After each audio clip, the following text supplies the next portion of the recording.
अस्सलाम वालेकुम, कैसे हैं आप सब लोग। उम्मीद करती हूँ सब ठीक होंगे। मेरी तरफ से आप सबको बहुत बहुत बहुत ईद मुबारक। अल्लाह ताला आपके नसीब में बेइंतहा बेशुमार खुशियाँ करे, आपको तरक्की दे और हर तरीके की सेहत तंदुरुस्ती अदा करे, आमीन। वीडियो पसंद आएगी तो वीडियो को लाइक कर लीजिएगा, चैनल पर नहीं हो तो सब्सक्राइब कर लीजिएगा। कल ऐसे ही बैठे बैठे मुझे ख्याल आया कि मुझे जाना चाहिए और शूज़ लेके आना चाहिए। हमेशा यही मैंने आपको दिखाया है कि मैं ड्रेसेस लेके आती हूँ, लेसेस लेके आती हूँ, बटन्स लेके आती हूँ, लेकिन कभी मैंने ये नहीं दिखाया कि मैं जूते भी लेती हूँ। क्योंकि मसला ये है कि मैं हमेशा शूज़ पहनती हूँ या फिर आ जाके थोड़े बहुत खुद से रखे हुए वही पहनने होते हैं। पहनने तो मैंने शूज़ ही होते हैं। तो बेहतरीन जो मेरे पास ऑप्शन होता है ना फिट राइट का है। तो मैंने सोचा कहाँ ऐसी जगह है जहाँ पे इस मौके पे जाया जा सकता है। तो ये फिट राइट जो सदर में है ना, अब्दुल्ला हारून रोड है शायद, उस पर है। यहाँ से मैंने मुख्तलिफ़ जूते लिए हैं, जो लिए वो मैं आपको दिखाऊंगी। लेकिन यहाँ पे पहन के मैं देख रही थी और हील्स पहन के ख़ास तौर पे मैं चल के देख रही थी। यहाँ पे हम लोग पहुँच गए थे वापसी में गोल्ड मार्क। अम्मी को ना जामुन बहुत पसंद है, उनके लिए मुझे लेने होते हैं। उनको थोड़ा बहुत जो शुगर की शिकायत है वो भी इससे रिकवर हो जाया करती है, तो बड़े शौक़ से खा लेती हैं। फिर इसके बाद आपको पता है ना कि अच्छा, मैंने अपने ईद के ड्रेसेस और जूते आपको बाद में दिखाने, क्योंकि पहले वीडियो बनी हुई थी, ड्रेसेस की बाद में दिखा दूँगी। अच्छा जनाब, मैं लेकर आई थी ना बेडशीट। तो अब पूरा काम करने के बाद मेरी ना, जब मैं मार्केट गई तो मेरी शमीज़ भी लाने वाली थी, वो भी लेके आई, आके स्टिच की। और जो मेरी स्लीव्स थी ना वो शर्ट के साथ अटैच होने वाली थी, वो मैंने आके अटैच की हैं, तुरपाइयाँ सारी पूरी की हैं। उसके बाद फिर मैंने ये जब तक चादरें ना सीती तो अम्मी ने मुझे ना डांट देना था बुरे तरीके से। अब जो ये चादरें लेके आए ना, मुझे लगता है कि भाई साहब ने गलती से कुछ ज़्यादा ही कपड़ा दे दिया था। अच्छा, बेडशीट्स में जो होता है ना, कपड़े की जो लंबाई होती है ना बनावट में, वो हमेशा बेडशीट की चौड़ाई बनती है। तो मेरी जो ये बेड है और मेरा मकसद था कि 3 चादरें बन जाएं और पिलो कवर तो बन ही जाएंगे। लेकिन अम्मी को जब मैंने दिखाया, अम्मी कहती हैं इतनी चौड़ी रख लो, इतनी चौड़ी। अम्मी को ना अब अंदाज़ा नहीं होता कि कितनी चौड़ाई में क्या बनेगी। तो जब मैंने तकरीबन 51 इंच डबल फोल्ड करके कपड़ा देखा ना, तो एक ऊपर ओढ़ने वाली चादर और एक बेड पे लेने वाली, मतलब बिछाने वाली। बेड पे हम कैसे बिछाते हैं, इस पर दूसरे गद्दे हैं, मैट्रेस नहीं है। तो इसका क्या होता है, ये ऊन के भरे हुए हैं, इसका क्या होता है कि हम इसके नीचे दबा देते हैं, तो बहुत ज़्यादा ज़रूरत नहीं पड़ती। तो मैंने 2 चादरें तो ऐसे निकाल ली और इसके साइड से जो पन्ना बच रहा था उससे इसका पिलो बना दिया और दूसरे पिलो का ऊपर वाला फेस निकल आया। तो यहाँ पे पीनो जो थी ना वो शूट करने लगी हुई थी और अम्मी बैठी इंस्ट्रक्शंस पे इंस्ट्रक्शंस दिए जा रही थी। फिर मैंने जो एक तरफ निशान लगाया था, आपको पता है चादरें को इतनी लंबी होती हैं, इतना लंबा इसका वो घेर सा होता है कपड़े का। तो यहाँ पे खड़े होकर हम इस तरीके से काटा पीटी करने लगे हुए थे। वीडियो को मैंने बहुत ज़्यादा वो भी नहीं किया कि आप लोगों को ये भी ना लगे कि ये क्या करने लगी हुई है। चादरें निकालना तो बड़ा आसान था। आज मैं आपको बताती हूँ कि मेरी अम्मी ने मुझे पिलो कवर स्टिच करना कैसे सिखाए, वो मैं आज आपको सिखा देती हूँ। क्योंकि होता ही है ना कि हम लोग को खुला कपड़ा बाज़ार से मिल जाता है, तो हम लोग इसको घर पे लाके स्टिच कर लें। मैं ऐसा क्यों प्रेफर कर रही हूँ, क्योंकि बाज़ार से जो हम पिलो कवर्स लाते हैं, हो ना हो चादरें हमारी वॉशिंग मशीन के अंदर ही धुलनी होती है, धुलनी होती है। और उसमें ना वॉशिंग मशीन का तो यही चक्कर है ना कि जहाँ कच्चा धागा वहाँ से उधड़ना शुरू हो जाती है। तो हम क्यों ना खुद ही ये काम कर लें। तो यहाँ पे पहले तो मैंने तकिए का साइड से कपड़ा जो था वो निकाला, फिर जो 2 चादरें थी उसको सेंटर किया और एक हिस्से में ये वाला पीनों ने पकड़ा हुआ था, दूसरा मैंने पकड़ा हुआ था। और हम लोग दे धनादन लगे हुए थे।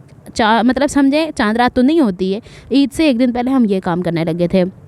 इस मुकाम पे आके मैंने अपने ड्रेसेस कंप्लीट कर लिए हुए थे और अभी हमारी फ्लोर की सफाई होने वाली बाकी थी। मैंने कहा पहले चादरें बदल ली जाएं, फिर इसके बाद ही हम लोग ना वो कर लेंगे, सफाई कर लेंगे। अच्छा, अगर तो आपकी चादरों के वो बाल नहीं ना निकले होते साइड पे कन्नी वाले, तो फिर तो आप 2 तरफ से बस इसको हेम कर लिया करें।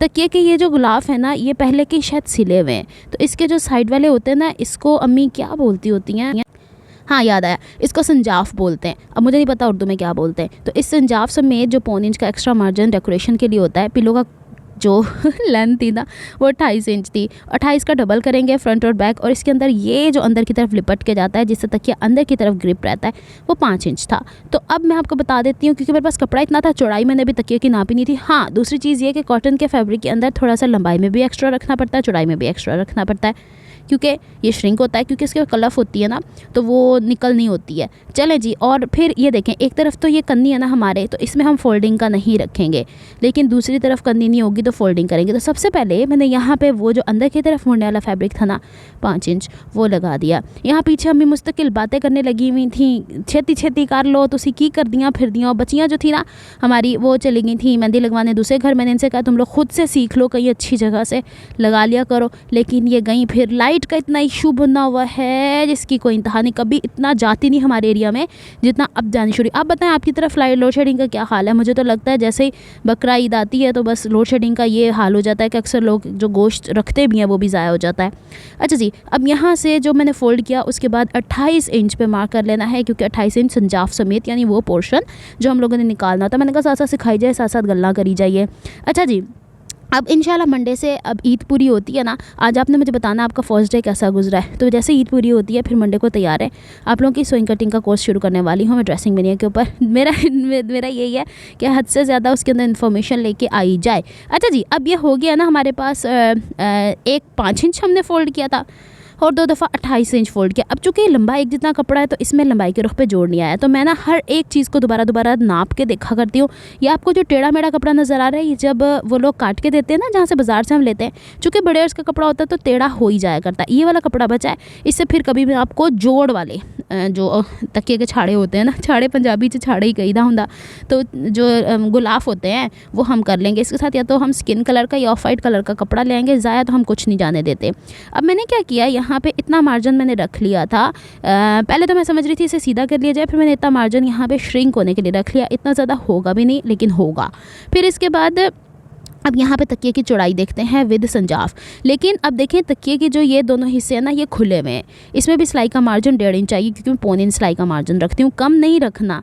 अच्छा जी, अब संजाफ समेत यानी जो साइडों पे ये डेकोरेशन के लिए 1.25 इंच है, इस समेत तकरीबन ये 17.5 इंच बन रहा था। और मैं जो 1.5 इंच अगर डालती हूँ तो 19 इंच के बराबर बनता है, और ऊपर से तो वो मैंने पहले ही श्रिंक करने के लिए छोड़ दिया हुआ है ना। तो चलें जी, यहाँ तक अब हमने इसकी चौड़ाइयाँ मार्क करनी है। एक चीज़ और कि अगर हमने गुलाफ भी स्टिच करने हैं ना तो उसको भी बड़े प्रीतों से स्टिच किया करें। मैं बाज़ ऐसे लोगों को भी जानती हूँ जो कि अपनी बेडशीट्स तक को भी इस्त्री करते हैं, मतलब इतने ज़्यादा कॉन्शियस होते हैं अबाउट देयर थिंग्स।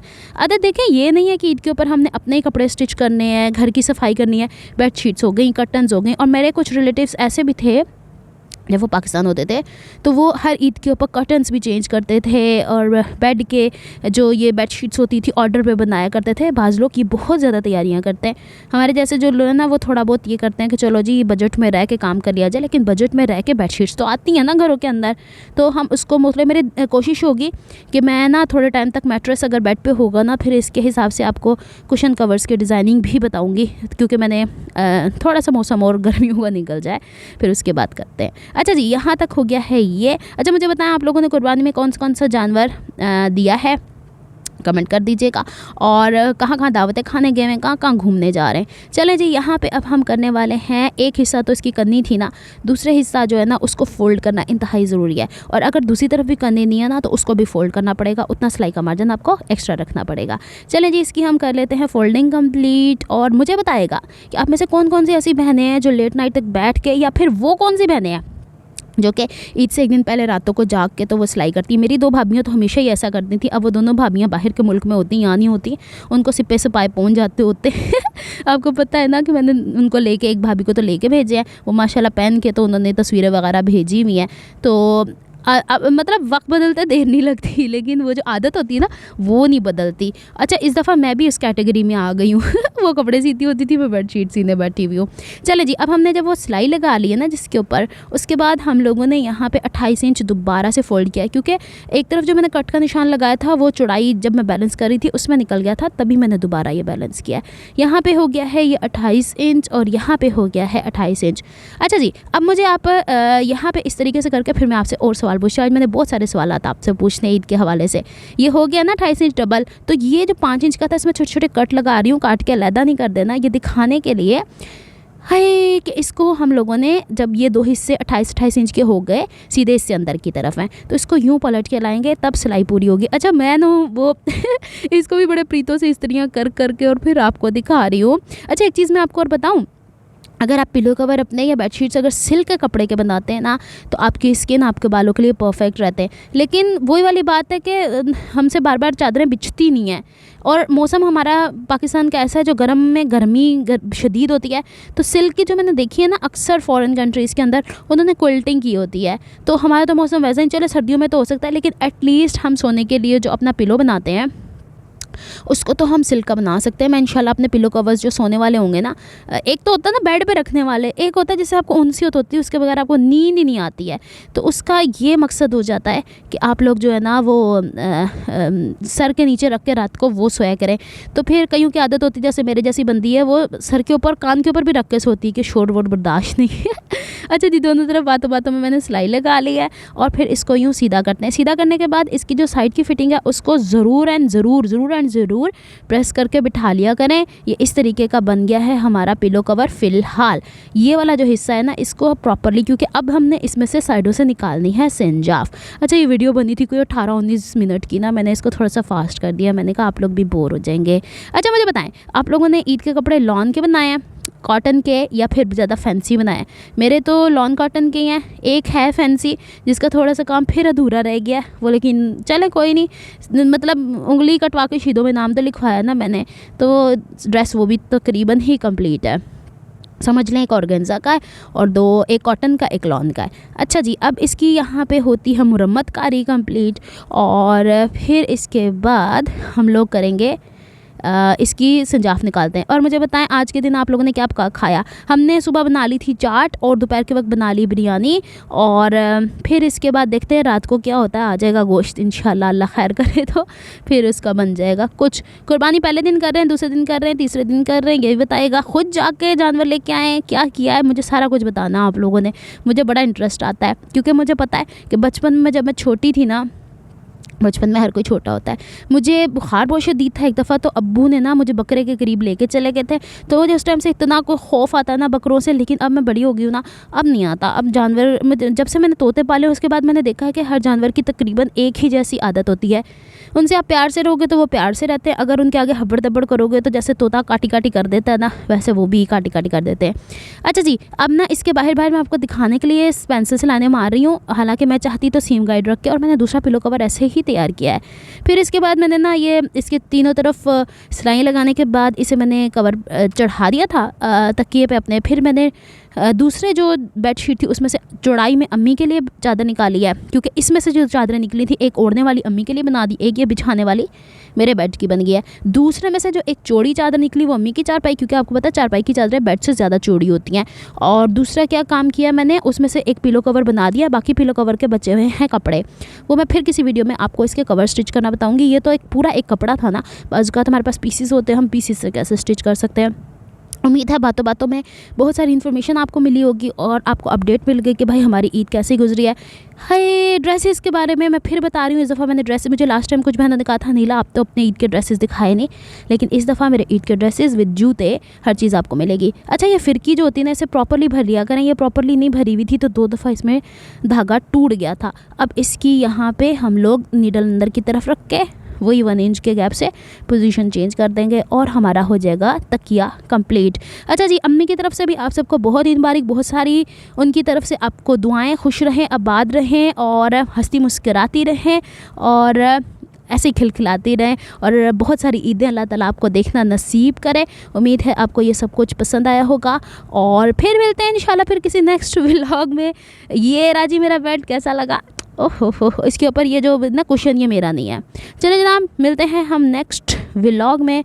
अपना बहुत सारा ख्याल रख लीजिएगा, बहुत अच्छे तरीके से ईद मनाइएगा और फिर आके मुझे बताइएगा जब थकी टूटी शाम को व्लॉग देखेंगी तो बताइएगा कमेंट करके कैसा गुजरा पूरा दिन, कितनी मेहनत की। नेक्स्ट व्लॉग तक के लिए रब रखा फ़ी अमानिल्लाह, अल्लाह हाफिज़।